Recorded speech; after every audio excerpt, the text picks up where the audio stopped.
Okay, so this is number, I believe, 11. Yeah, I think it's number 11 and 13 from the homework.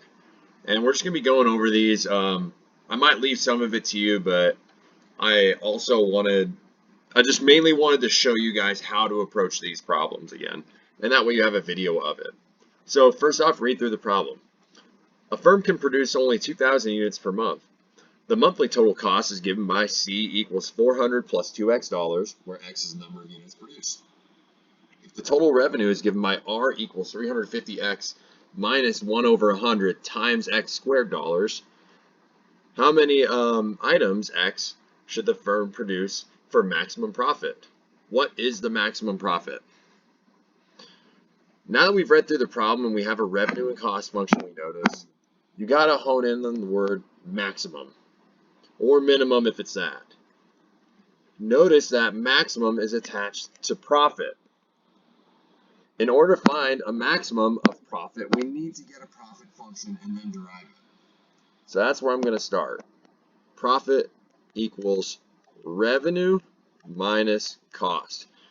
So admittedly, that is something that you're going to need to have memorized. Profit equals revenue minus cost.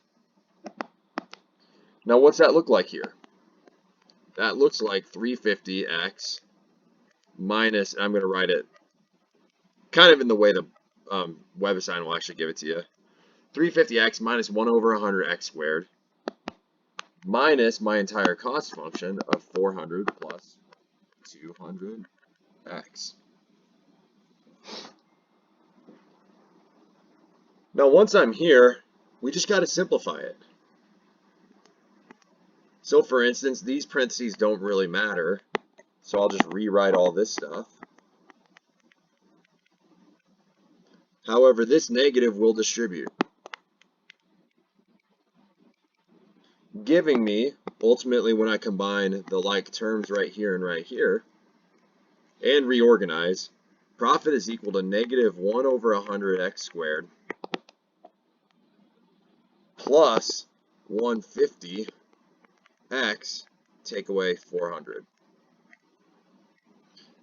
And I'm going to underline this in green because, yeah, profit. Woohoo! And by the way, I'm sorry for the clicking. Normally I have an external microphone, but I'm at a hotel in Denver, so this is what we're working with. Now that we have a profit function, since we're trying to find the maximum of it, that's going to be found through the derivative. So take this function and derive it. When I bring down to 2, I'll get negative 2 over 100, which simplifies to negative 1 over 50x. I'll be left with plus 150.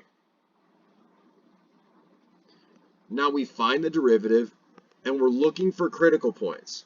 That's where the derivative either equals 0 or does not exist. In this case, we don't have to worry about it not existing. There's no x's in the denominator, so just set it equal to 0 and solve out for x. Negative 1 over, oh, whoopsies, got 150 on my mind, apologies. Negative 1 over 50x equals negative 150. And then ultimately, if I multiply each side by negative 50, and I'm going to go to my calculator for that, I'll get x equals 7,500. So that would be dividing each side by 1 over 50, which is equivalent to multiplying by 50. Well, negative. Now this right here is our critical point. That's going to be the point that we assume actually maximizes. And, you know, you could actually test this out if you wanted to. So, for instance, it's a critical point. It's not necessarily a maximum, but you could quickly realize that it is a maximum by plotting this on a number line and doing our whole number line test where we take 2 test points, maybe 0 and 7,501. And you're quickly going to see that we get a positive over here and we get a negative over here. And just to make sure we're abundantly clear, that is my critical point, 7,500.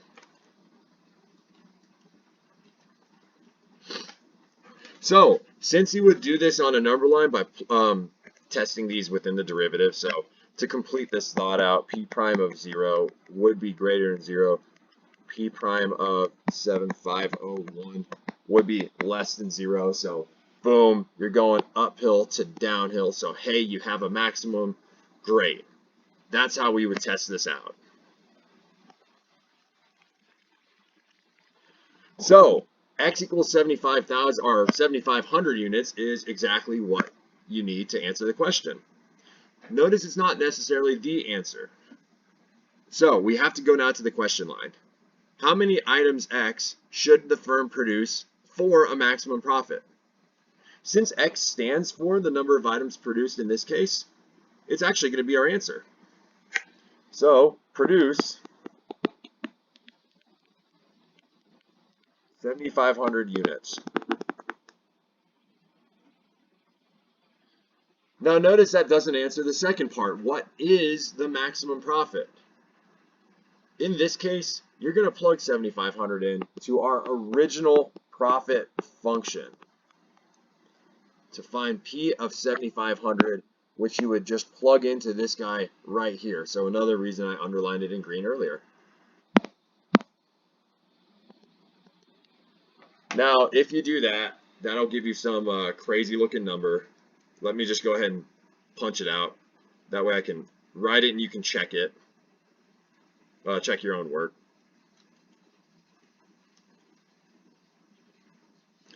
It looks like I'm getting, when I plug it into the green underlined function, the number 5, I'll do a dollar sign, 5, 6, 2, 1, 0, 0, so $562,100. That's how you do number 11. And yet again, pause if you need to, go back, watch this over again. Now this is number 13. We did one exactly like this in class, but I wanted to give you one more example on it. The weekly demand function for X units of a product sold by one firm is P equals 800 minus 1/2 X dollars. By the way, notice that's saying at quantity X, here's your price. The average cost of production and sale is C bar equals 400 plus 2X dollars. Find the quantity that will, and you're going to see me underline it right now, maximize profit. Well, it looks more like I crossed it out. Since we're trying to maximize profit, we need a profit function. Profit equals revenue minus cost. Now in this case, we're going to have to break this thing down further. For instance, they don't give me just a straight up revenue or straight up cost function. In this case, we're going to need to say, wait a second, revenue, that's going to be my price per item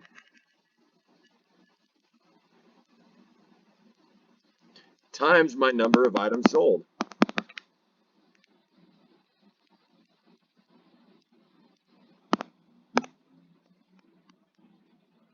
That's what revenue is. Now we're going to be taking away cost, which is my cost per item. So I apologize for my handwriting. And that's going to be times the number of items made or produced. I'll say made just to keep it short. But yet again, you're seeing revenue highlighted in red. Take away cost highlighted in green. Ultimately, we have to fill in those bubbles.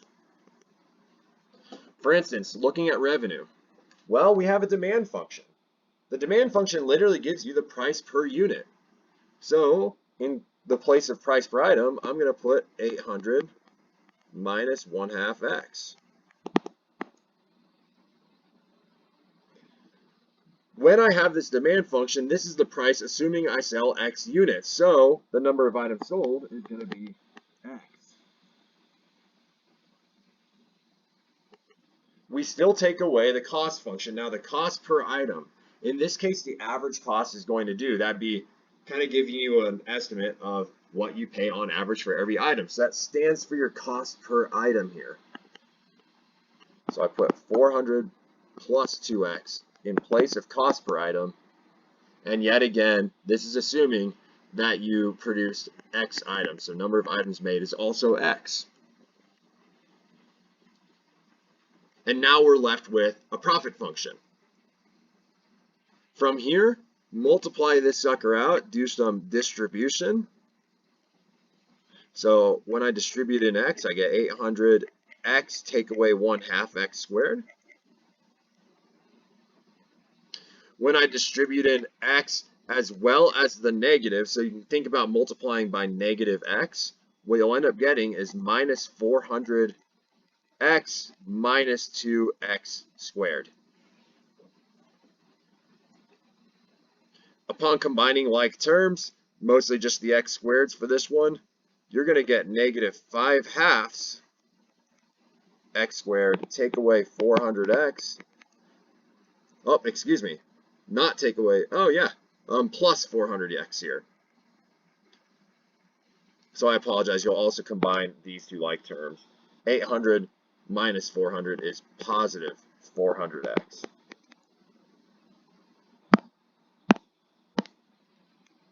Ultimately, this is my profit function.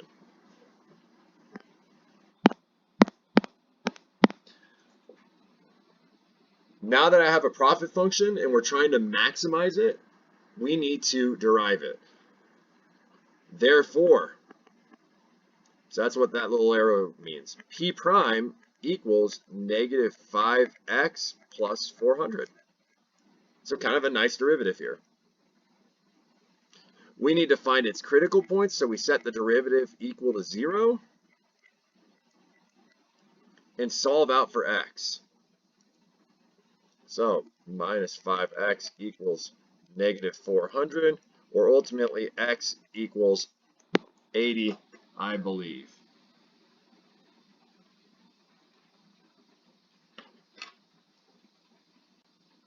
Now, ultimately, you could check just with the number line to make sure that this thing is, in fact, a maximum, but we're actually going to take this one on faith, just in the essence of time, but you could go to a number line. But now that you have this point, which we're assuming is where the maximum occurs at, you need to go and answer the question. So 80 for X is where the maximum occurs at. What did X stand for? Well, we kind of see it appearing. Don't delete that one. Just trying to get the lines out of here. Notice that we see X occurring for number of items or quantity. So it turns out, for the first question, find the quantity that will maximize profit. 80 is a perfectly good answer. Quantity equals 80 units. Draw a little line here to signify that I'm boxing my answers. Notice it's now asking for the selling price. So how much should we sell it for? Now, that's not how much does it cost. That's going to be our demand function. That's going to be our price per item from revenue. That's what we mean by selling price. Now, what did we use for price per item? We used this guy right here. And that is also coming from this. So all coming from the same place, but they all end up giving us that, hey, wait a second, to find our price, we end up saying, or plugging in 80 to 800 minus 1/2 X.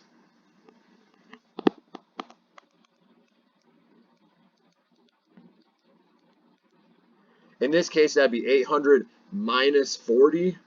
So what we end up getting is $760 per unit. So that's what you need to price each unit at. Last but not least, notice they ask for what the actual maximum profit is. In this case, you could plug that into various places. But what I'm going to plug it into is the last function that we had down here. That was my profit function. So you can plug in 80 right there in order to get your actual profit. So I guess I should be a little bit more precise here and say price. Profit came from negative 5/2 times x squared plus 400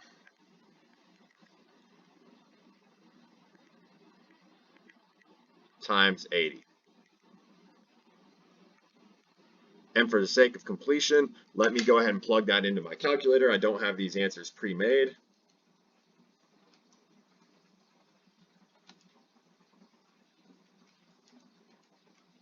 You end up getting 16,000.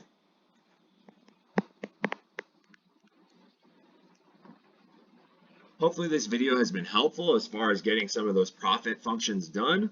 There are kind of two ways to think about it. We did way number one, where they give you a revenue and cost function, and now we've done the second way where they don't.